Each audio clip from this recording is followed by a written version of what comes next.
नमस्कार, आप देख रहे हैं जनता टीवी और मैं हूं आपके साथ अभिषेक। खबरों का रुख करते हैं। पूर्व मुख्यमंत्री कल्याण सिंह का अंतिम संस्कार आज नरौरा में गंगा नदी के किनारे किया जाएगा। उनके अंतिम संस्कार में मुख्यमंत्री योगी आदित्यनाथ, केंद्र सरकार के कई मंत्री, भाजपा शासित प्रदेशों की सरकारों के मुख्यमंत्री, पार्टी के पदाधिकारी और हजारों समर्थक मौजूद रहेंगे।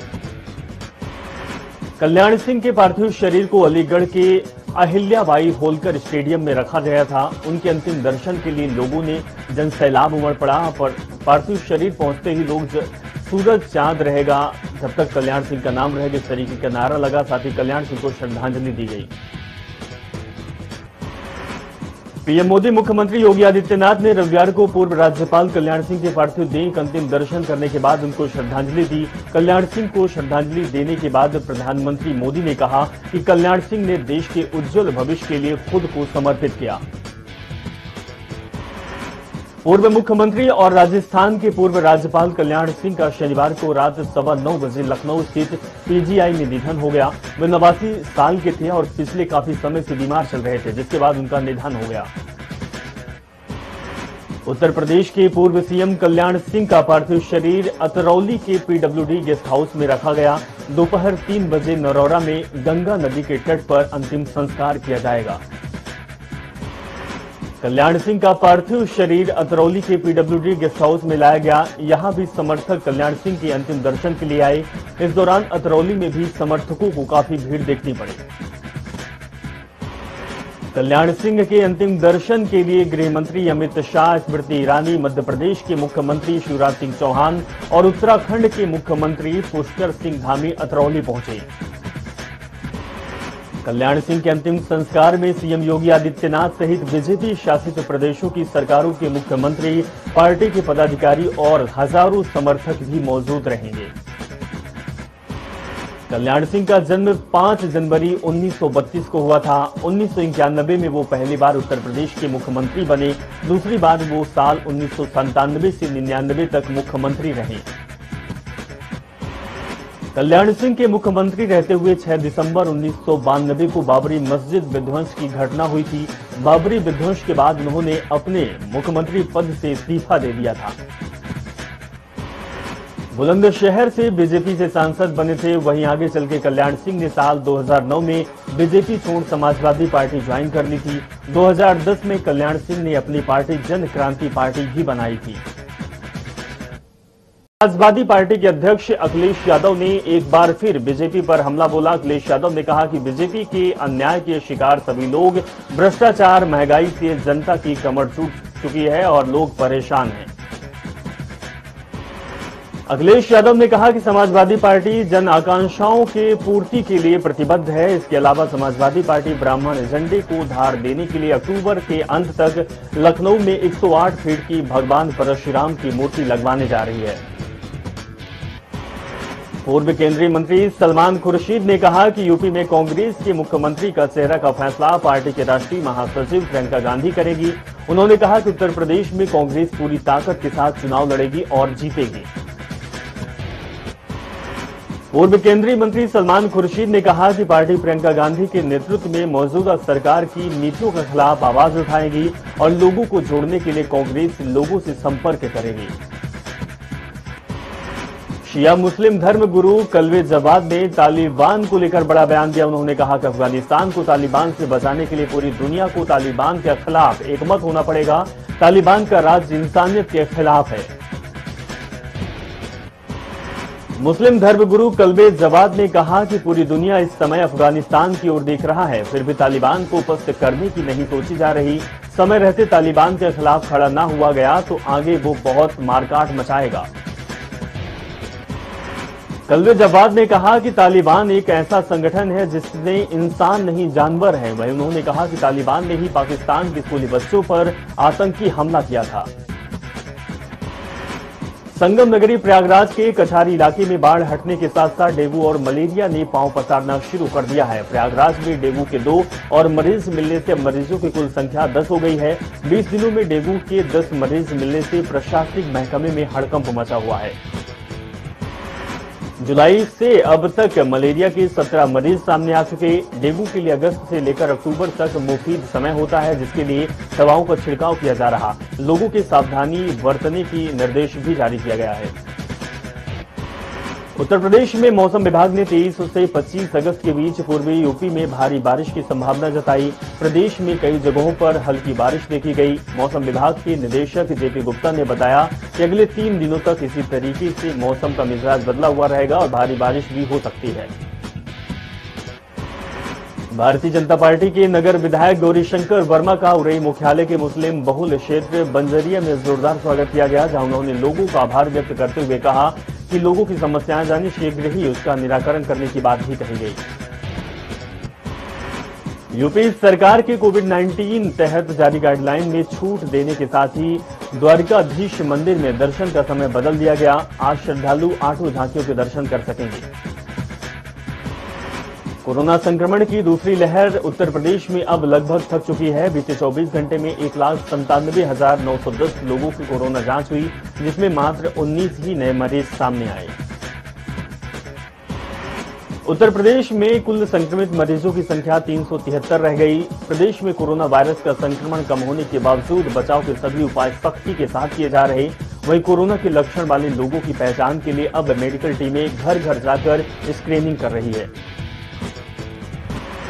यूपी में कोरोना से बचाव के लिए चलाए जा रहे टीकाकरण अभियान में वैक्सीन की दोनों डोज लगवाने वालों का आंकड़ा 1 करोड़ के पार पहुंच गया। अब तक कुल 6 करोड़ 35 लाख टीके लगाए जा चुके, जिसमें 5 करोड़ 35 लाख के लगभग वैक्सीन पहली डोज लग चुकी है। वहीं करोड़ों लोगों को दूसरी डोज अभी लगवानी बाकी है। झांकियों का समय श्रद्धालुओं की सुविधा के लिए बढ़ाया गया, लेकिन मंदिर में प्रवेश में कोरोना नियम उसी तरह लागू रहेगा और बिना मास्क पहने श्रद्धालु को मंदिर में प्रवेश नहीं मिलेगा। हरदोई में बाइक सवार बदमाशों के साथ हुई पुलिस की मुठभेड़ में 3 बदमाश को गोली लगने से घायल हो गए। 2 दिन पहले बदमाशों ने दाल कारोबारी के घर में घुसकर मुनीम को बंधक बनाकर लाखों रुपए की लूट की वारदात को अंजाम दिया था और फरार हो गए थे। बदायूं के हजरतपुर थाना क्षेत्र में एक कार ने बाइक सवारों को रोक दिया, जिससे कि बाइक सवार चालक की मौत हो गई और 2 लोग गंभीर रूप से घायल हो गए। वहीं मौके पर पहुंची पुलिस ने घायलों को अस्पताल में भर्ती करवाया। अमेठी के बरसागंज चौकी क्षेत्र में टांडा मोड़ पर एक अनियंत्रित कार ने साइकिल सवार 2 को टक्कर मार दी, जिससे कि साइकिल सवार 2 युवक गंभीर रूप से घायल हो गए। वहीं राहगीरों ने घायलों को एम्बुलेंस की मदद से सामुदायिक स्वास्थ्य केंद्र पहुंचाया। फतेहपुर के गाजीपुर थाने के चुरियानी गांव में खंगड़ी के विवाद को लेकर 2 गुटों में जमकर विवाद हो गया और बवाल अभी तक नहीं थमा, जिससे कि दोनों पक्षों में जमकर लाठी डंडे और ईंट पत्थर चले। साथ ही पथराव में महिलाओं समेत कई लोग बुरी तरह से घायल हो गए। लखीमपुर खीरी के थाना मितौली में पंचायत मित्र की धारदार हथियार से हत्या कर दी गई, जिसके बाद सूचना मिलते ही पुलिस ने मौके पर पहुंचकर पंचायत मित्र के शव को कब्जे में लेकर पोस्टमार्टम के लिए भेज दिया। महोबा के शहर कोतवाली क्षेत्र अंतर्गत बरी गांव के पास नकाबपोश अज्ञात बाइक सवार लुटेरे तमंचे की नोक पर बाइक सवार भाई बहन से सोने चांदी के जेवरात सहित नकदी लूटकर फरार हो गए, जिसके बाद पीड़ित ने शहर कोतवाली पहुंचकर पुलिस को तहरीर देकर लूट का खुलासा कर आरोपियों की गिरफ्तारी की मांग की है। बिजनौर के थाना नजीबाबाद क्षेत्र की गढ़मलपुर गंगा नहर के पुल में एक अज्ञात युवक का शव पड़ा मिला, जिसके बाद सूचना पाकर मौके पर पहुंची पुलिस और ग्रामीणों ने अज्ञात युवक के शव को बाहर निकाला और पुलिस ने शव को कब्जे में लेकर पोस्टमार्टम के लिए जिला अस्पताल भिजवा दिया। हमीरपुर के करारा थाना क्षेत्र में मां ने अपनी 1.5 साल की मासूम के साथ आत्महत्या कर ली है और बता दें कि पहले मां ने बच्ची को फांसी के फंदे पर लटकाया, फिर खुद को लटक गई, जिसके बाद दोनों की मौके पर ही मौत हो गई और अब पुलिस टीम जांच कर रही है। बिजनौर में अलग अलग सड़क हादसे में 4 लोगों की मौत हो गई, वहीं 5 गंभीर रूप से घायल हो गए। पहला सड़क हादसा तेज रफ्तार बस की बाइक से टक्कर में 3 लोगों की मौत हो गई और कुछ लोग घायल हो गए। वहीं दूसरे हादसे में 1 की मौत और 4 लोग गंभीर रूप से घायल हैं। उन्नाव के हुसैनगंज थाना क्षेत्र में एक महिला का शव तालाब में मिलने से गांव में हड़कंप मच गया। सूचना मिलते ही मौके पर पहुंची पुलिस ने मामले की जांच में महिला की शिनाख्त में जुट गई है, जांच पड़ताल कर रही है। कुशीनगर के कसिया थाना क्षेत्र में चोरी की घटनाएं लगातार बढ़ती जा रही। देर रात एक मकान में 10 लाख से अधिक की चोरी की घटना को चोरों ने अंजाम दिया, जिसके बाद घटना की सूचना मिलने पर पुलिस आगे की कार्रवाई शुरू कर दी। महोबा में रक्षाबंधन पर्व पर अपने भाइयों को राखी बांधने जा रही किशोरी के साथ रोडवेज बस के परिचालक ने छेड़छाड़ कर अश्लील हरकत की।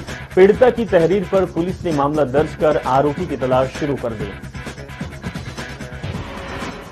कानपुर में एक युवक ने अपने बहनोई की देर रात धारदार हथियार से हत्या कर दी। हत्या की सूचना मिलने के बाद पुलिस आरोपी को गिरफ्तार कर आगे की कार्रवाई शुरू कर दी। वहीं आरोपी का कहना है कि उनका बहनोई उनकी बहन को परेशान किया करता था।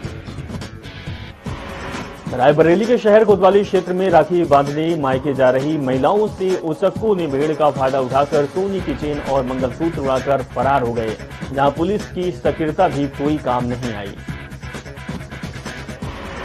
फतेहपुर के कल्याणपुर थाने की मौहार गांव में नहर के पास एक महिला का शव पड़ा मिलने से गांव में हड़कंप मच गया। महिला का शव कई दिन पुराना बताया जा रहा। अभी महिला की पहचान नहीं हो पाई। वहीं मौके पर पहुंची पुलिस ने शव को कब्जे में लेकर पोस्टमार्टम के लिए भेज दिया। अमेठी के कोतवाली क्षेत्र में तेज रफ्तार बाइक सवार युवक अनियंत्रित होकर जमीन पर गिर गया। युवक को गिरने से गंभीर चोटें आई है। स्थानीय लोगों ने घायल युवक को एम्बुलेंस के पास अस्पताल में भर्ती कराया, जहां उसका इलाज चल रहा है। रामपुर के कोतवाली टांडा क्षेत्र में नाबालिग युवती से गैंगरेप का मामला सामने आया। पिता की शिकायत पर 5 युवकों के खिलाफ केस दर्ज किया गया। पुलिस ने एफआईआर दर्ज करते हुए युवती को मेडिकल परीक्षण के लिए जिला अस्पताल भेज दिया। वहीं इस मामले में मुख्य आरोपी को गिरफ्तार कर लिया गया है। यूपी के बहराइच में चाय पीने गए परिवार के 3 लोग और 2 रिश्तेदारों की हालत बिगड़ गई, जिसके बाद सभी को मेडिकल कॉलेज में भर्ती कराया गया, जहां इलाज के लिए दौरान 2 वर्षीय चाय बनाई थी। इसे पीने के बाद सभी की हालत बिगड़ गई।